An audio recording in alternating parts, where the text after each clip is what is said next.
Welcome to The Explainer. You know that sinking feeling of rejection?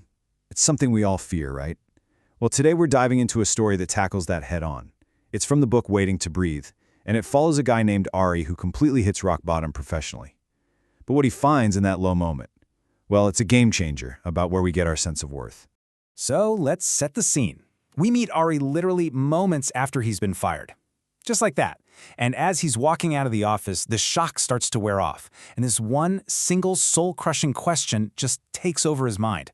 It's a question I bet a lot of us have probably asked ourselves at some point. And the way it went down? Oof, it was brutal.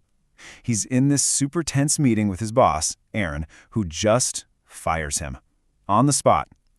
Ari is so completely stunned, he just puts his keycard on the desk, doesn't even bother with the box of his stuff, and just walks out. His mind is just blank. But that numbness, that initial shock, it doesn't stick around for long. It starts to fade.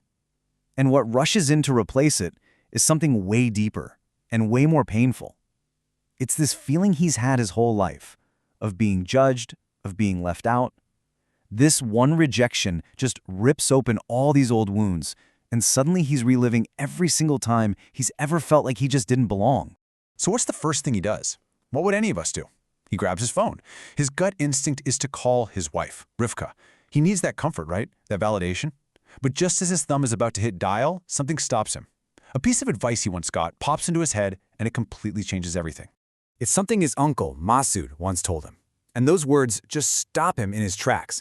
He has this light bulb moment. Calling for comfort right now isn't actually going to help. It's just an escape. It's a way to run away from this awful feeling instead of figuring out what it's really about. So right there, he's at this fork in the road. He has a choice. Path 1 is the easy way out, the escape route. Make the call, get some sympathy, maybe wallow in a little self-pity. But path 2, that's the hard one. That's the path where you turn inward and actually look at the pain. Really look at it, with your full attention, maybe for the first time ever. And you know what? He chooses the hard path. He decides, okay, I'm going to face this thing head on. He remembers this Buddhist teaching his uncle shared. The idea is life shoots a first arrow at you. That's the bad event, in this case getting fired. You can't avoid that one. But the second arrow, that's the one we shoot at ourselves. It's all the judgment, the self-pity, the story we build around the pain. And Ari decides it's time to pull that second arrow out. So he goes and finds a spot by a lake. He just sits there for a bit, taking it all in, letting himself breathe. And as he starts to calm down, he begins this incredible internal conversation with himself.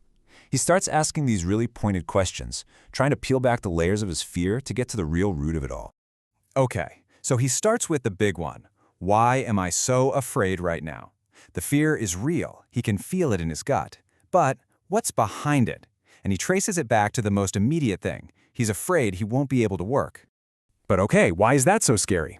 As he keeps digging, he realizes, wait a minute, this isn't really about the job or the money. No, it's about what other people will think. It's this deep, primal fear of being judged, of being seen as a failure, as someone who doesn't fit in.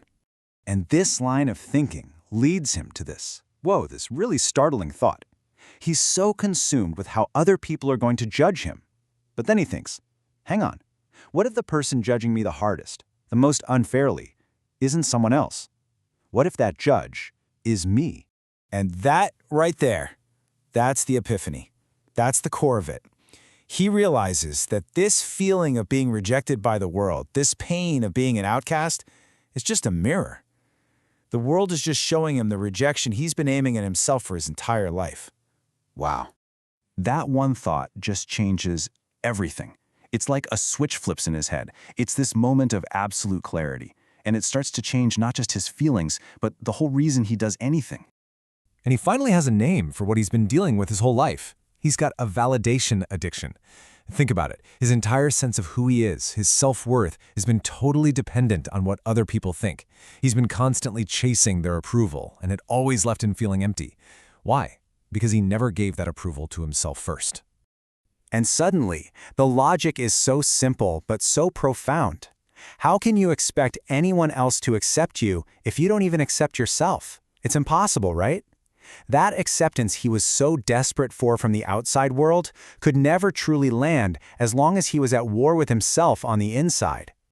So, With this new understanding, he sees a way out, a path forward. And it's not some complicated 10-point plan. It's actually super simple, but really powerful. He boils it down to 3 steps, like a personal mission statement for how to heal.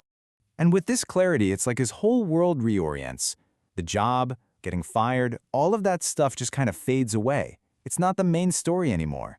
His priorities are now being driven by a totally different fuel source. This completely changes his why. You see, he'd been trying to get his uncle to move in with him for a while. But his old motivation? It was all based on fear. He was afraid for his uncle's safety, sure, but he was also afraid of being lonely. But the new motivation, it's coming from a place of love, a genuine, pure desire to be with his family, to connect. And this shift in motivation gives him this incredible new confidence. He just knows that this time will be different. He feels like because he's asking from this authentic place of love, not fear or neediness, his uncle will finally say yes. It's a total game changer. So, this whole journey for Ari, from that gut punch of rejection to this incredible moment of self-acceptance, it all started with one single choice. He could have distracted himself, run away from the pain, but he didn't. He chose to inspect it. And that really leaves us with a question to think about, doesn't it? When life hits you with that first arrow, what do you do? Do you run or do you look closer?